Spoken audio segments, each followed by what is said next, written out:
ललितपुर में आचार्य विद्यासागर जी महाराज के आशीर्वाद और मुनि श्री सुधासागर जी महाराज के सत्संग सानिध्य में जनक जननी वृद्धाश्रम का लोकार्पण कार्यक्रम हुआ संपन्न। जैसा कि आप सभी को बताते चले कि ललितपुर में श्री दिगंबर जैन समाज पंचायत समिति के अंतर्गत जैन सेवा समिति के तत्वाधान में जनक जननी वृद्धाश्रम का लोकार्पण समारोह संत शिरोमणि आचार्य भगवंत श्री विद्यासागर जी महाराज के परम प्रभावक शिष्य 108 निर्यापक श्रमण मुनि श्री सुधासागर जी महाराज नगर गौरव 108 श्री पूज्य सागर जी महाराज 105 श्री धैर्य सागर जी महाराज 105 श्री गंभीर सागर जी महाराज सत्संग के चरणों से संपन्न हुआ। सभी भक्तों ने और जनक जननी वृद्ध आश्रम के पदाधिकारियों ने वृद्ध आश्रम में महाराज श्री का पाद प्रक्षालन करके वृद्धाश्रम की शुरुआत की। महाराज जी ने अपनी मंगल देशना में जनक जननी कमरा निर्माण में दान देने वाले सभी पदाधिकारियों की प्रशंसा की और उनको आशीर्वाद प्रदान किया गया। कहा कि श्री दिगंबर जैन पंचायत समिति के अंतर्गत चलने वाली जनसेवा समिति द्वारा संचालित जनक जननी वृद्धाश्रम के जनक जननी दुआ फंड में जो दान देगा और भोजन दान और औषधि दान में जो भी व्यक्ति वृद्धाश्रम के संचालन में सहयोग करेगा, निश्चित रूप से उसकी संतानें हमेशा उसकी सेवा करेंगी। वह कभी अपने बच्चों की सेवाओं से वंचित नहीं होगा, उसे असीम पुण्य का अर्जन होगा और मंदिरों के अलावा इस तरह के कार्य करने से ऐसे लोग लाभान्वित होते हैं जिनके आगे पीछे ऊपर नीचे कोई नहीं है। आश्रम में पदाधिकारियों ने ICU हॉस्पिटल की भी व्यवस्था की जिसमें माँ बाप स्वरूप लोगों को बाहर परेशान नहीं होना होगा। वृद्धाश्रम में ही उनका इलाज संभव होगा। उनके अनेक सुविधाओं से युक्त निःशुल्क वृद्धाश्रम निश्चित रूप से समाज के असहाय जरूरतमंद लोगों की मदद करने में, उनका कठिन दुष्कर जीवन सरल बनने में सहायक होगा। उनका यह समाधि मरण संभव है जिससे उनका अगला भविष्य भी सुधरेगा। महाराज जी ने जैन सेवा समिति के पदाधिकारियों को आशीर्वाद प्रदान किया। साथ में जनक जननी महिला मंडल की सभी महिलाओं को भी आशीर्वाद प्रदान किया जिन्होंने वृद्धाश्रम में भविष्य में रहने वाली महिलाओं की सेवा का संकल्प लिया। अनेक लोगों ने आज महाराज श्री के समक्ष जनक जननी दुआ फंड में और प्रतिदिन वृद्धाश्रम के संचालन में सहयोग करने का संकल्प लिया।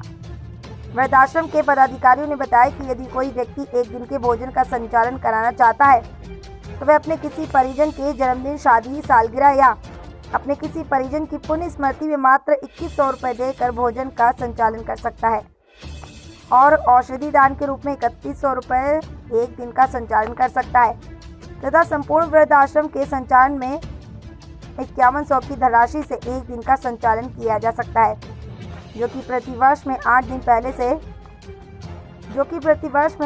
करने से 365 सदस्य जोड़ने से आजीवन वृद्ध आश्रम का संचालन चलता रहेगा। 7वें जगत जननी दुआ फंड मनाया जाएगा जिसमें 1 लाख की राशि से लोग सदस्य बनेंगे, जो कि सिर्फ एक बार देना होगा, जिसका उपयोग द्रुपद की तरह किया जाएगा। इसके ब्याज से वृद्धाश्रम के संचालन में खर्च किया जाएगा। अतः जो लोग भी सहयोग करना चाहते हैं, जुड़ना चाहते हैं, वे संस्था के पदाधिकारियों से संपर्क कर सकते हैं। वहाँ भूमि दाता और कमरा निर्माण कराने और कार्यों में सहयोग करने वाले सभी लोगों का संस्था के लोगों ने माला पहनाकर सम्मानित किया। अंत में महाराज जी सत्संग ने पूरे वृद्ध आश्रम में भ्रमण कर देखकर सभी लोगों को आशीर्वाद प्रदान किया। किस्मत ने नाथ बनाया था, बच्चों का बाप बनाया था, बच्चों ने उनको अनाथ कर दिया और फिर आप सब ने मिलकर के उनको फिर से अनाथ कर दिया और दिखा दिया कि तुम्हारे एक बेटे ने छोड़ा है, लेकिन ललितपुर के सारे बेटे तुम्हें माता पिता का दर्जा फिर से देते हैं। इसका नाम जनक जननी दिया, माता पिता का नाम देते। हम आप हमारे माता पिता होंगे, ललितपुर का हर बालक आपका बेटा होगा। ऐसा करके अभी बंटी बाबू सुना रहे थे, क्योंकि पिताजी ना पापा ने कहा था कि कुछ चीज़ ऐसी करना जो बहुत उपयोगी हो, और एक प्लाट दे करके इन्होंने इस जमीन में से बहुत बड़ा काम किया।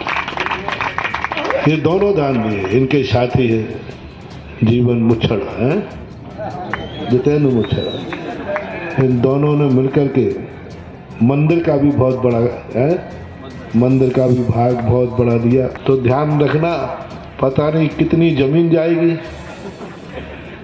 कितना विशाल मंदिर बनेगा और कितनी विशाल मूर्ति आएगी, और तुम सब देख रहे हो।